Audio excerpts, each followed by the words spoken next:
Bé, doncs avui hem posat a la secció Friki de la gralla per ensenyar-vos aquest pack exclusiu que seria el regal perfecte per qualsevol fan de Star Wars.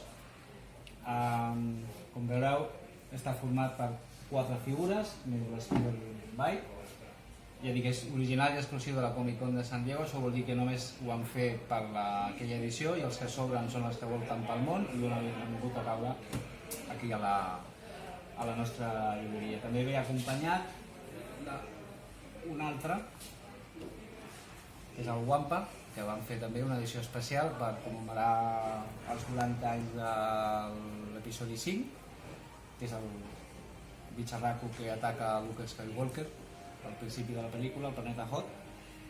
I com us dic, qualsevol de les dues seria regal ideal per qualsevol fan de Star Wars, a més que sapigueu que són exclusives.